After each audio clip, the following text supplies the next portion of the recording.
ગુજરાત સ્થાપના દિવસના શુભ પ્રસંગે વર્લ્ડ વિઝાર્ડ ગ્રુપ ઓફ કંપનીઝની CSR પાંખ વર્લ્ડ વિઝાર્ડ ફાઉન્ડેશને વડોદરામાં સંવર્ધનમ કારકિર્દી વિકાસ એકેડમીના ઉદ્ઘાટન સાથે શિક્ષણ ક્ષેત્રે એક મહત્વપૂર્ણ પગલું ભર્યું છે.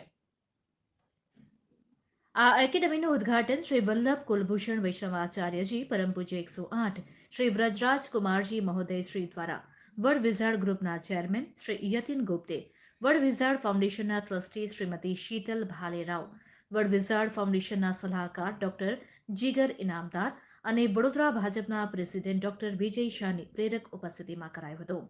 સૌથી શક્તિશાળી સાધન શિક્ષણથી વિદ્યાર્થીઓને સશક્ત કરવાના ઉમદા હેતુથી સ્થાપિત સંવર્ધનમ તેની વિશેષ પહેલો દ્વારા શિક્ષણ પ્રત્યેના વ્યાપક અભિગમનું પ્રતીક છે. આ પહેલમાં UPSC અને GPSC માટે 1 વર્ષનું ફૂલ ટાઈમ કોચિંગ, તમામ પ્રકારની સ્પર્ધાત્મક પરીક્ષાઓ માટે વર્કશોપ અને short time, part time coaching, ઉચ્ચ શિક્ષણ માટે કારકિર્દી માર્ગદર્શન કેન્દ્ર, ઓનલાઈન એમ્પ્લોયમેન્ટ કોઓર્ડિનેશન સેન્ટર અને scholarship information and awareness centre સામેલ છે. આ પહેલ હેઠળ નોંધણી કરાવતા ઉમેદવારો વિનામૂલ્યે શિક્ષણ મેળવશે તથા તમામ ખર્ચ વર્લ્ડ વિઝાર્ડ ફાઉન્ડેશન ઉઠાવશે. એકેડમીની વિશિષ્ટ પહેલોમાં સિવિલ સર્વિસ ઉમેદવારો માટે તેનું ટ્રેનિંગ પ્રોગ્રામ જેમ કે યુનિયન પબ્લિક સર્વિસ કમિશન અને ગુજરાત પબ્લિક સર્વિસ કમિશન માટે 1 વર્ષનું ફૂલ ટાઈમ કોચિંગ સામેલ છે, જે તેની મેરિટ આધારિત પસંદગી પ્રક્રિયાથી અલગ ઉભરી આવે છે. સંભવિત વિદ્યાર્થીઓ એકેડમી દ્વારા આયોજિત પ્રવેશ પરીક્ષામાંથી પસાર થશે તથા ક્વોલિફાય થનાર વિદ્યાર્થીઓને પ્રવેશ અપાશે. આ સફળ ઉમેદવારો એકેડમીના સહયોગથી વધુ અભ્યાસ માટે 100% સ્કોલરશિપ મેળવશે. વર્લ્ડ વિઝાર્ડ ગ્રુપના ચેરમેન શ્રી યતિન ગુપ્તે ઉદ્ઘાટન પ્રસંગે ગૌરવ વ્યક્ત કરતા જણાવ્યું હતું કે અમે વર્લ્ડ વિઝાર્ડના વિઝનને અનુરૂપ વડોદરામાં સંવર્ધનમ વિશિષ્ટ કારકિર્દી વિકાસ એકેડમીની શરૂઆત કરતા ઉત્સાહિત છીએ. સમાજમાં કોર્પોરેટ કંપનીઓ જ્યારે પણ પોતાની પ્રવૃત્તિઓને આગળ લઈ જવા માટે પ્રવૃત્ત થાય ત્યારે એ કોર્પોરેટ કંપનીઓ પોતાની સામાજિક જવાબદારીને પણ ધ્યાનમાં રાખતી હોય છે. વડોદરાના સમાજ જીવનના એક કાર્યકર્તા તરીકે વડોદરાની કોર્પોરેટ કંપનીઓ સાથે અમે નિરંતર સંપર્કમાં રહેવાનો પ્રયાસ કરતા હોઈએ છીએ. વર્લ્ડ વિઝાર્ડ કંપની જ્યારથી વડોદરામાં એક્ટિવ છે, અલગ અલગ મોટી મોટી ઇવેન્ટ્સમાં વર્લ્ડ વિઝાર્ડ કંપનીની કોઈને કોઈ રીતે ભાગીદારી હોય છે અને પોતાની સામાજિક ભાગીદારીથી એ સમાજ માટે કંઈ ને કંઈ કરવા માટે પ્રવૃત્ત થાય ત્યારે સમાજના સૌથી મહત્ત્વના વિષયો જેમ કે શિક્ષણ, આરોગ્ય, યુવાઓનો વિકાસ, આ બધા જ વિષયોમાં ધીરે ધીરે વર્લ્ડ વિઝાર્ડ કંપની પોતાના તરફથી નવી નવી પ્રવૃત્તિઓ શરૂ કરવા માટે ઈચ્છુક છે. અને વર્લ્ડ વિઝાર્ડ તરફથી ગુજરાતને ધ્યાનમાં રાખીને, વડોદરાને ધ્યાનમાં રાખીને યુવાઓના કેરિયર ડેવલપમેન્ટ માટેનું કોઈ ઇનિશિયેટિવ શરૂ થાય આવી એક ચર્ચા થઈ. વર્લ્ડ વિઝાર્ડ કંપનીનું એક વર્લ્ડ વિઝાર્ડ ફાઉન્ડેશન છે અને વર્લ્ડ વિઝાર્ડ ફાઉન્ડેશન તરફથી યુવાઓ માટે, મહિલાઓ માટે, સૌ માટે અલગ અલગ એક્ટિવિટીઝ ડિઝાઇન કરવામાં આવે છે. એ વખતે કંપનીના સાથે જોડાયેલા જે હિતેચ્છુઓ છે સૌએ કંપનીમાં એક પ્રપોઝલ આપ્યું કે ગુજરાતમાં, વડોદરામાં UPSC માટે, સિવિલ સર્વિસ માટે જાગૃતિનો અભાવ છે, જાગૃતિ ઓછી છે, અપિયર થનારા લોકો ઓછા છે. એના કારણે પરિણામમાં જ્યારે લિસ્ટ આપણે જોઈએ ક્વોલિફાય થયેલા લોકોનું તો એમાં વડોદરાના લોકો અને ગુજરાતી લોકોની સંખ્યા આપણને ઓછી જોવા મળતી હોય છે. આ માઇન્ડસેટને ડેવલપ કરવા માટે એક એવી વ્યવસ્થા ઊભી થાય અને વડોદરામાં જ થાય, કારણ કે UPSC માટે દિલ્હી એ સૌથી મોટું હબ છે. પણ દિલ્હી જાઓ તો દિલ્હીમાં અમાનવીય પરિસ્થિતિમાં રહેવું પડે એવી સ્થિતિ હોય, ફીઝ એટલી બધી મોંઘી હોય કે સામાન્ય ઘરના વિદ્યાર્થીઓને એ પરવડે નહીં. અને વર્લ્ડ વિઝાર્ડ કંપની તરફથી કંપનીના શ્રી યતિનભાઈ ગુપ્તે એમના તરફથી એવો સંકલ્પ જાહેર કર્યો કે આ સમગ્ર વ્યવસ્થા કંપની પોતાના તરફથી ઊભી કરશે અને આ નિમિત્તે વિદ્યાર્થીઓ પાસેથી એક પણ પૈસો લેવામાં ન આવે. એક પ્રકારે વિદ્યાર્થીઓની કારકિર્દીનું આ સંવર્ધન છે અને એટલા માટે આ એકેડમીને અમે સંવર્ધનમ આ પ્રકારનું નામ આપ્યું છે. આ એકેડમીના માધ્યમથી જુદા જુદા 5 ઇનિશિયેટિવ અમે પ્લાન કર્યા છે. પહેલું ઇનિશિયેટિવ એ UPSC અને GPSC માટે સમગ્ર વર્ષની ટ્રેનિંગ, જેમની 1 વર્ષની ટ્રેનિંગ પૂરી થાય એ રિવિઝન માટે, વધારે અભ્યાસ માટે અહીંયા આવી શકે, પણ દર વર્ષે 60 નવા વિદ્યાર્થીઓને લેવા, 30-30 વિદ્યાર્થીઓની 2 બેચ બનાવવી. આના માટે વડોદરા, ગુજરાત, અક્રોસ ઇન્ડિયા જેમને એપ્લિકેશન કરવી હોય એપ્લિકેશન કરી શકે. જે રીતે યુપીએસસીની પરીક્ષા લેવાય છે એ જ રીતે એનું એન્ટ્રન્સ થાય અને પ્યોર મેરિટથી શ્રેષ્ઠ 60 વિદ્યાર્થીઓને નિઃશુલ્ક કોચિંગ પૂરું પાડવામાં આવે. આ પહેલું ઇનિશિયેટિવ છે. ત્યારબાદ અલગ અલગ કોમ્પિટિટિવ એક્ઝામ્સ યોજાતી હોય છે. ઘણીવાર એક્ઝામની માહિતી નથી હોતી, ઘણીવાર એક્ઝામના પ્રોસેસ વિશે ખબર નથી હોતી. તો તમામ પ્રકારની કોમ્પિટિટિવ એક્ઝામ્સની બધી જ માહિતી એક જગ્યા પર અવેલેબલ રહે અને એનો પ્રોસેસ, એના માટેના વર્કશોપ, શોર્ટ ટર્મ કોચિંગ એ અમારું બીજું ઇનિશિયેટિવ છે. ત્રીજું, રોજગાર એ યુવાઓ માટે સૌથી મહત્ત્વનો વિષય હોય. વડોદરાની આસપાસ એટલી બધી કંપનીઓ છે, એ કંપનીઓમાં એટલી બધી વેકન્સીઝ બહાર પડે, યુવાનોને નોકરી જોઈતી હોય પણ વેકન્સી ક્યાં છે એની એમને માહિતી ના હોય. તો કંપનીઓ પોતાની જરૂરિયાત એ સજેસ્ટ કરે, યુવાનો એ પોતાના CV અપલોડ કરે, એને એડિટ પણ કરી શકે, એને સુધારી પણ શકે. તો એને એઆઈના માધ્યમથી, આર્ટિફિશિયલ ઇન્ટેલિજન્સના માધ્યમથી CV અને રિક્વાયરમેન્ટ એ બંનેને મેચ કરવામાં આવે. ઓનલાઈન એમનું શોર્ટલિસ્ટિંગ થાય, એમના ઇન્ટરવ્યૂ શેડ્યુલ થાય અને યુવાનોને મહત્તમ રોજગારી મળે, સ્થાનિક યુવાનોને વધારે રોજગારી મળે. આ પ્રકારની આખી એક વ્યવસ્થા એ ત્રીજું ઇનિશિયેટિવ છે. વધુ અભ્યાસ માટે 10મા પછી, 12મા પછી, કોલેજ પછી, ભારતમાં, ભારતની બહાર વધુ અભ્યાસ માટે વિદ્યાર્થીઓએ શું કરવું જોઈએ એના માટેની એક સ્ટ્રક્ચર્ડ વ્યવસ્થા હોવી જોઈએ. એટલે ઉચ્ચ શિક્ષણ માટેનું કારકિર્દી માર્ગદર્શન એ ચોથું ઇનિશિયેટિવ છે. અને સરકાર દ્વારા, અલગ અલગ ઓર્ગેનાઇઝેશન દ્વારા, પ્રાઇવેટ ટ્રસ્ટ દ્વારા, કંપનીઓ દ્વારા, વ્યક્તિગત રીતે ઘણા લોકો દ્વારા એટલી બધી સ્કોલરશિપ આપવા માટેની એમની વિલિંગનેસ હોય છે, પણ એની માહિતી પબ્લિક ડોમેનમાં એક જગ્યા પર અવેલેબલ નથી હોતી. આ સંજોગોમાં આપણે એ માહિતીને એક જગ્યા પર વિદ્યાર્થીઓ માટે અવેલેબલ રાખવાનો પ્રયાસ કરીશું. આ 5 ઇનિશિયેટિવ સંવર્ધનમ નામથી વર્લ્ડ વિઝન ફાઉન્ડેશનના નેજા હેઠળ આજે ગુજરાત સ્થાપના દિવસે અમે શરૂ કરવા જઈ રહ્યા છીએ.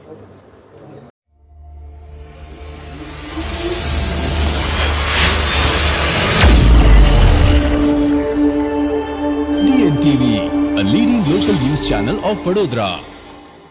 સયાજગંજ પોલીસ ફરી એકવાર વિવાદમાં સપડાઈ છે, જેમાં વેપારીઓ મોડી રાત સુધી લારીઓ ચલાવતા હોય બંધ કરાવવા સયાજગંજ પોલીસ ગઈ હતી, ત્યારે વેપારીઓમાં દોડધામ મચી ગઈ હતી. જેમાં આમલેટની લારીવાળો યુવક પકડાઈ જતા તેના પોલીસ કર્મચારીઓએ દંડાથી માર માર્યા બાદ રોડ ઉપર તેને ઢસેડ્યો હતો. જેમાં યુવકને ગંભીર રીતે ઈજા પહોંચતા સારવાર માટે સયાજ હોસ્પિટલ બાદ ખાનગી હોસ્પિટલમાં ખસેડાયો છે. આ ઘટનાને પગલે ડીસીપી, એસીપી, પીઆઈ સહિતના અધિકારીઓમાં દોડધામ મચી ગઈ હતી.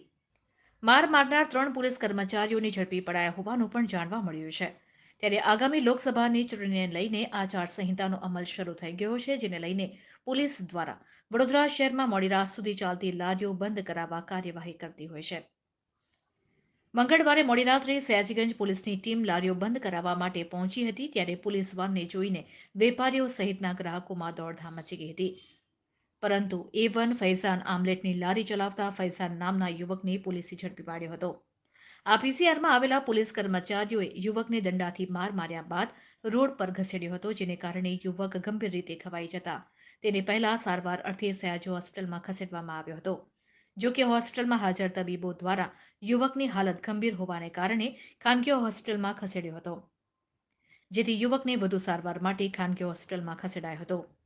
પોલીસ કર્મચારીઓ દ્વારા યુવકને દંડાથી માર માર્યો હોય ઉપરાંત જાણે કોઈ મોટો આરોપી હોય તે રીતના રોડ ઉપર બેરહેમીપૂર્વક ઘસેડ્યો હોય, તેને માથામાં 15% જેટલા ટાંકા આવ્યા હોવાનું પણ સૂત્રોમાંથી જાણવા મળી રહ્યું છે. पहले थे 2 कांस्टेबल, 3 जन थे, एक ड्राइवर 2 कांस्टेबल. तो उन्होंने जो A1 फैजान ऑमलेट है ना, उसको पहले तो मारा, 3-4 डंडे मारे. उसके बाद में गाड़ी के सामने पैंट पकड़ के कॉलर से घसीटते हुए गाड़ी के आगे लेकर गए और गाड़ी के नीचे वो आ गया. अभी वो हॉस्पिटल में एडमिट है और सीरियस कंडीशन में है. गाड़ी के नीचे आ गए या ठीक है?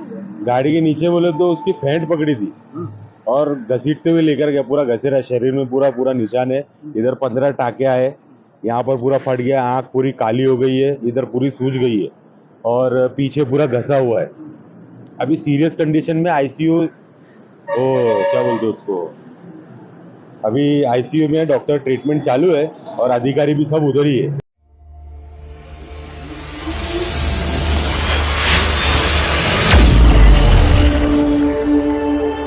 DNTV, a leading local news channel of Vadodara. Vadodara Lok Sabha બેઠકની સામાન્ય ચૂંટણી આડે હવે માત્ર 6 દિવસ બાકી રહ્યા છે. ત્યારે લોકસભા ચૂંટણી મહત્તમ મતદાન થાય કટ ત્યારે લોકસભાની ચૂંટણીમાં મહત્તમ મતદાન થાય તે માટે જિલ્લા ચૂંટણી તંત્ર દ્વારા મતદાન જાગૃતિ અભિયાન હેઠળ વડોદરા જિલ્લા પંચાયત ખાતે 300થી વધુ બહેનોએ હાથમાં મહેંદી પાડી મતદાન કરવા જાગૃતિ અભિયાન કાર્યક્રમ યોજ્યો હતો. મતદાર જાગૃતિ અભિયાનના ભાગરૂપે આજે વડોદરા શહેર જિલ્લા પંચાયત વડોદરા ખાતે આંગણવાડીની બહેનોએ મતદાન વધુમાં વધુ થાય તે માટે હાથમાં સૂત્રો લખવામાં આવ્યા હતા, જેમાં મતદાન કરવું એ આપણી નૈતિક ફરજ છે. મતદાન મારો અધિકાર છે. આપણા એક મતની પણ કિંમત વધુ હોય છે જેવા સૂત્રો હાથ પર લખી મતદાન જાગૃતિ અભિયાન કાર્યક્રમ કરવામાં આવ્યો હતો. મતદારોએ ઘરની બહાર નીકળી મતદાન મથક પર જઈ જવાબદારી અને ગૌરવ સાથે પૂરી નિષ્ઠાથી મતદાન કરવું જોઈએ. તેઓ મતને અમૂલ્ય દાન પણ માની રહ્યા છે, જેથી આજનો યુવા મતદાર બંધારણે આપેલી પવિત્ર ફરજ અને અધિકારને દાનના રૂપમાં સ્વીકારીને પણ 7મી તારીખે મતદાન કરવું જોઈએ. સાથે જ લોકસભાની સામાન્ય ચૂંટણી 2024ના ત્રીજા તબક્કાનું મતદાન આગામી તારીખ 7મી મેના રોજ યોજાશે. આ કાર્યક્રમમાં આંગણવાડીની બહેનોએ ભાગ લીધો હતો.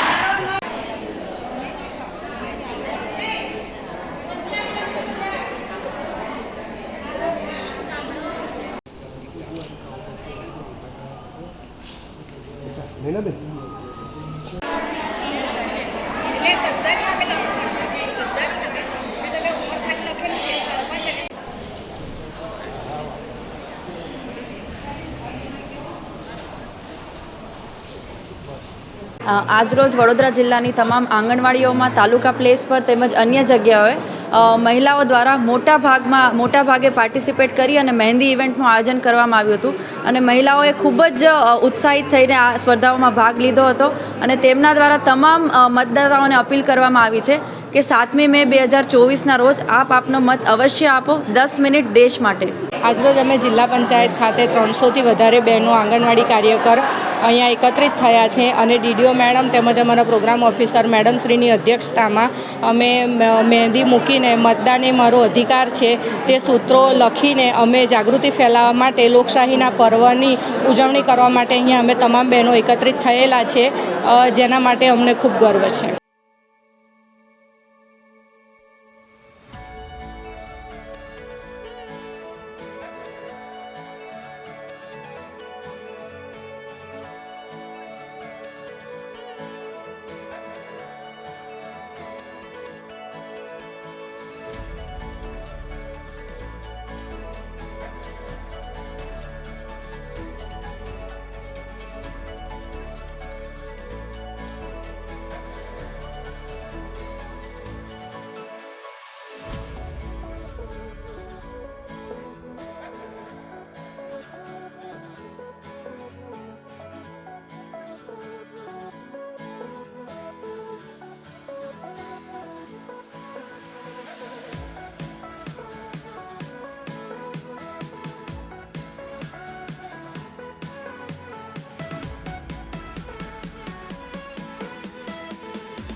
મેળવવા આજે જ વિઝિટ કરો કાનન ઇન્ટરનેશનલ, જ્યાં તમને મળશે IELTS, PTE, TOEFL, GRE અને સેટના કોચિંગ સાથે કોલેજ યુનિવર્સિટીના study options, facilities like mock test, SOP, EMI, education loan, visa filing અને pre departure everything under one roof. તો આજે જ આવો Kanan international at Trident complex, racecourse road, Vadodara. Foreign જવાનો રસ્તો શરૂ થશે વડોદરાથી.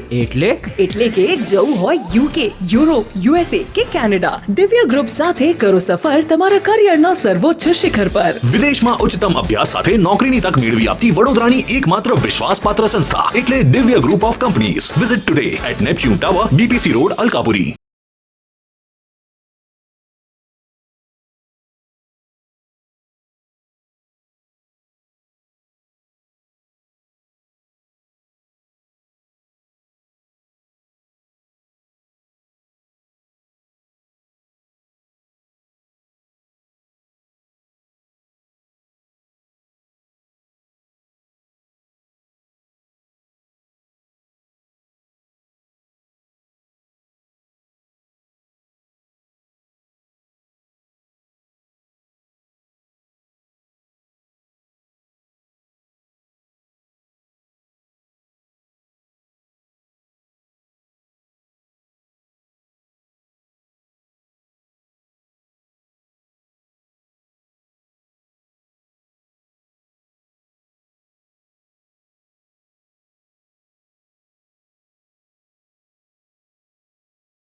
Channel of Vadodara. વડોદરા શહેરના ફતેપુરા વિસ્તારમાં સરસિયા તળાવ નજીક આવેલા 400 વર્ષ પુરાણા કાળભૈરવ મંદિરનો જીર્ણોદ્ધાર કાર્ય હાથ ધરવામાં આવ્યું છે. આ મંદિરનો જીર્ણોદ્ધાર કરવાનો હોવાથી મંદિરના મહંત અને અગ્રણીઓ દ્વારા ઉદાર હાથે ફાળો આપી સહભાગી થવા વિનંતી કરવામાં આવી છે. જીર્ણોદ્ધાર અર્થે સિમેન્ટ, સળિયા, રીતી, કપચી કેવી બાંધકામ સામાનનો ખર્ચ આપના તરફથી આપવા માંગતા હો તો મંદિરના વહીવટદારનો સંપર્ક કરવા વિનંતી કરવામાં આવી છે.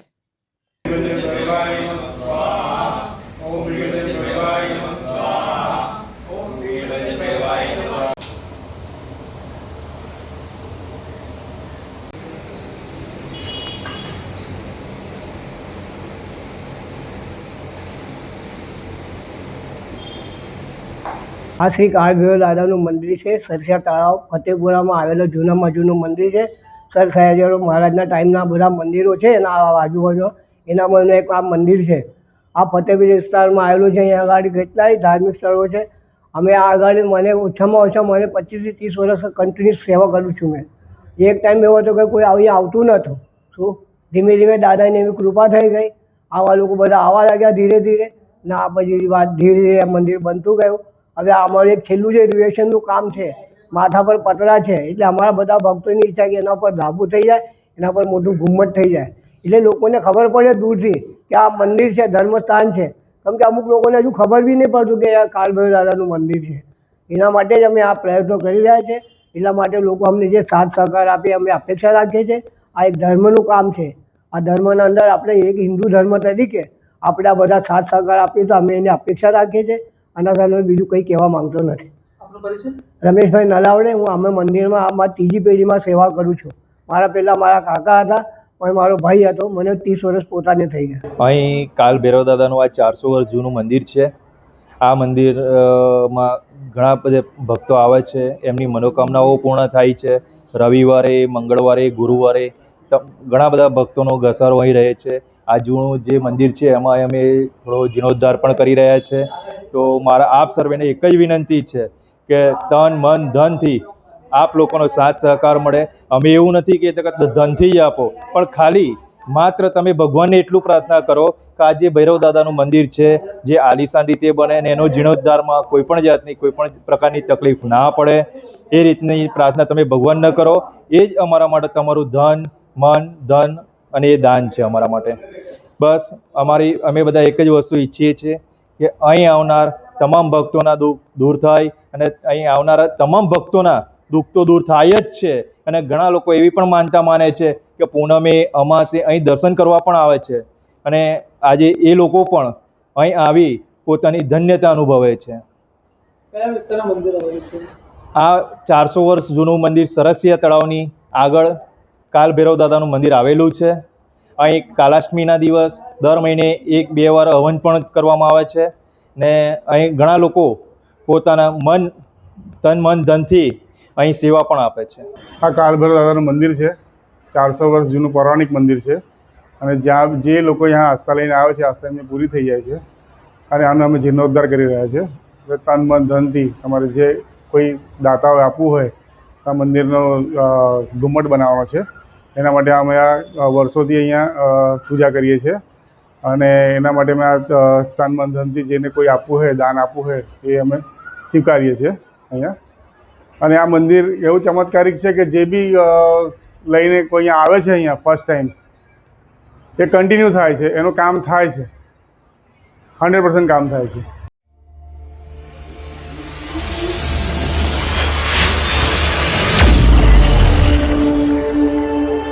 DNTV, a leading local news channel of Vadodara. વડોદરાની મિસ લક્ષિતા સાંડિલિયાએ તાજેતરમાં દુબઈ ખાતે યોજાયેલી જુનિયર એશિયન ચેમ્પિયનશિપમાં ભારત દેશનું પ્રતિનિધિત્વ કરી 800 મીટરની દોડ સ્પર્ધામાં રજત પદક જીત્યું હતું. આ પ્રતિયોગિતામાં મિસ લક્ષિતાએ 1500 મીટરની દોડ સ્પર્ધામાં બીજું રજત પદક પ્રાપ્ત કરી વડોદરા, ગુજરાત અને ભારતનું નામ આંતરરાષ્ટ્રીય કક્ષાએ રોશન કર્યું હતું. ત્યારે ગઈકાલે વડોદરા મહાનગરપાલિકા અને સ્પોર્ટ્સ ઓથોરિટી ઓફ ગુજરાત દ્વારા સંચાલિત માંજલપુર સ્પોર્ટ્સ કોમ્પ્લેક્સ ખાતે લક્ષિતા છેલ્લા 7 વર્ષથી એથ્લેટિક્સ રમતની પ્રેક્ટિસ કરે છે. જ્યારે લક્ષિતા રોજ સવારના 2 કલાક ને સાંજે 2 કલાક પ્રેક્ટિસ કરે છે. તેના કોચ RS રંધાવાએ ખૂબ પ્રેક્ટિસ કરાવી હતી, જેથી આજે લક્ષિતા આ મુકામ પર છે. ત્યારે લક્ષિતાનું ભવ્ય સ્વાગત કરવામાં આવ્યું હતું.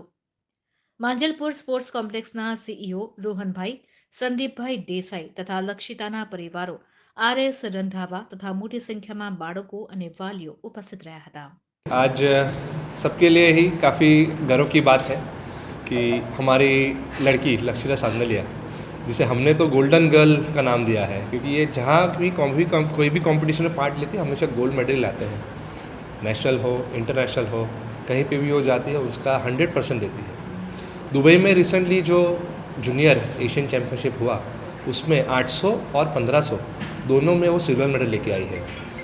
इंडिया को रिप्रेजेंट करना ही बहुत बड़ी बात होती है.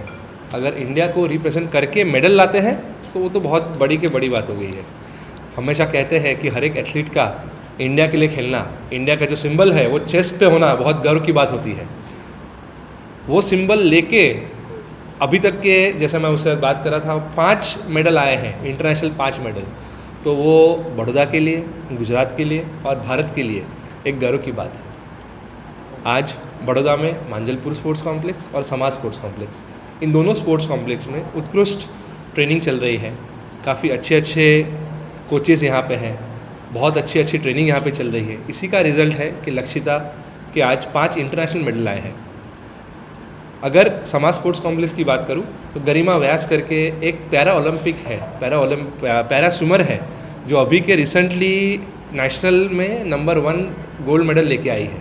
तो आप देख सकते हो कि मांजलपुर स्पोर्ट्स कॉम्प्लेक्स और समाज स्पोर्ट्स कॉम्प्लेक्स, इसमें कैसी ट्रेनिंग चल रही है, कौन से लेवल की ट्रेनिंग चल रही है, वो आपको दिख रहा है कि नेशनल और इंटरनेशनल हमारे मेडल्स आ रहे हैं. लक्षिता का अगला गोल तो मुझे पता है कि उसको इंडिया के लिए ओलंपिक्स रिप्रेजेंट करना है.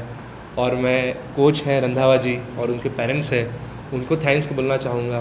उनको कहना चाहूँगा कि ऐसे ही प्रैक्टिस चालू रहे, ऐसे ही हार्डवर्क चालू रहे. हम हमेशा उनको बैक करेंगे और let's get gold medal for India in Olympics. अभी जो रिसेंटली जूनियर एशिया अंडर-20 चैम्पियनशिप थी जो दुबई UAE में थी, उसमें मैंने पार्टिसिपेट किया और इंडिया को रिप्रेजेंट किया. 800 और 1500 मीटर में इवेंट थी मेरी और मैंने दोनों में इंडिया को रिप्रेजेंट किया था और उसी के साथ साथ मेरा दोनों में सिल्वर मेडल रहा है. और जो रनिंग था उसका टाइमिंग कितना था और क्या था? मेरा 800 मीटर का टाइमिंग 2.07 सेकेंड्स था और 1500 मीटर का टाइमिंग 4.25 सेकेंड्स था. जी, आप वहाँ पे गए थे तो किस तरह के चैलेंजेस आपने फेस किए, क्या नया सीखा? वहाँ पे पहले हम गए तो उधर थोड़ा वेदर कंडीशन के हिसाब से वहाँ पे थोड़ी गर्मी थी, फिर धीरे धीरे वो सेट हो गया. खाना भी उधर ठीक ही मिला, अच्छा था और हमारी प्रैक्टिस भी ऐसी थी कि हम लोग सारे चैलेंजेस के लिए रेडी थे. आगे बढ़ने के लिए आप इधर से किसको, आप जो आगे बढ़े तो वडोदरा महानगर पालिका का स्पोर्ट कॉम्प्लेक्स से आपकी मम्मी को और सबको क्या कहना? मैं सबको थैंक यू करना चाहूँगी क्योंकि VMC स्पोर्ट्स कॉम्प्लेक्स में मैं प्रैक्टिस करती हूँ रंधावा स्पोर्ट्स एकेडमी में RS रंधावा सर के अंडर. तो उन्होंने मुझे दिन रात अच्छी प्रैक्टिस करवाई और मेरे पेरेंट्स का भी बहुत अच्छा सपोर्ट रहा और इसी के साथ साथ हम लोग ने इंडिया को 2 मेडल दिलाए. आगे क्या गोल है? आगे रिसेंटली अभी का गोल तो अंडर-20 वर्ल्ड चैम्पियनशिप हो रही है जो पेरू में, उसके लिए हमारा टारगेट रहेगा और हम ट्रेनिंग भी वैसे ही करेंगे. मेन गोल क्या है, कहाँ पहुँचना कहाँ पर है? मेन टारगेट हमारा ओलंपिक्स है. शायद 2024 में हम पार्टिसिपेट करें और पार्टिसिपेट के साथ साथ मेडल भी लाएंगे. उसके लिए कितने घंटे आप प्रैक्टिस करेंगे? सुबह शाम की प्रैक्टिस रहती है हमारी. सुबह 2-3 घंटे और शाम को 2-3 घंटे प्रैक्टिस रहती है. बहुत अच्छा लगा ये जो लक्षिता इस बार हम 21st जो है एशिया चैम्पियनशिप उसमें हमने पार्टिसिपेट किया और इरादे भी हमारे नेक ही थे कि पिछली बार जब ये कॉन्फ्रेंस हुई थी हमारी तो अब सभी प्रेस वाले भाई साहबों ने बोला था कि भाई क्या लेके आओगे. हम आस की थी कि मेडल लेके आएंगे बट कंपटीशन बहुत टफ था क्योंकि इंडिया को रिप्रेजेंट कर रहे हैं तो एशिया की 38 कंट्री आई थी वहाँ. तो 38 कंट्री से मेडल लाना बहुत गर्व की बात है और उतना ही पोटेंशियल जो है लड़की के अंदर है कि आगे जो इंटरनेशनल लेवल का गोल है हमारा ओलंपिक का तो वहाँ तक हम टारगेट कर रहे हैं कि जो आने वाली ओलंपिक है वो हमारी लड़की जो है उसमें हम मेडल में तो हैं ही, लेकिन अच्छा कुछ करके आएंगे कि जो अपने भारत का नाम जो है अच्छे से रोशन करे लड़की। इतनी मेहनत चल रही है हमारी। आपके हिसाब से ये जो कंपटीशन को जीता है तो वो कितना ज़रूरी था उनके लिए? वो बहुत ज़रूरी है क्योंकि ये लेवल जो है इससे आगे जो सिलेक्शन होनी है, अभी कॉमनवेल्थ की है, अभी नेक्स्ट मंथ ही ओलंपिक के ट्रायल हैं, उसके लिए भी हमारे लिए बहुत ये टफ था ये कि इसके अंदर ही परफॉर्मेंस करना। परफॉर्मेंस हमारी बहुत अच्छी है, जो लड़की हर साल नया जो अपना टाइम अचीव कर रही है और वहाँ तक जाने के लिए, जो ओलंपिक तक जाने के लिए हम कुछ सेकंड ही पीछे हैं। तो आई होप कि वो अच्छा हम अचीव करेंगे। बाकी बहुत अच्छा है, थोड़ा वेदर का प्रॉब्लम होता है, वो आपको भी सभी को पता है कि जब भी बाहर जाते हैं कहीं दूसरी कंट्री में तो हर एक कंट्री का अलग अलग थोड़ा वेदर रहता है। बट फिर भी हमारे बच्चों ने, जितने भी इंडिया के 65 बच्चे गए थे और कम से कम 60 मेडल आए,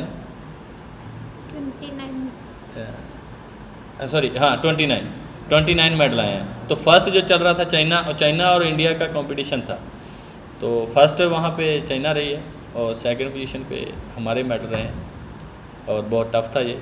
और अच्छा है, आगे भी हम ऐसा करते रहेंगे, अच्छी परफॉर्मेंस करते रहेंगे।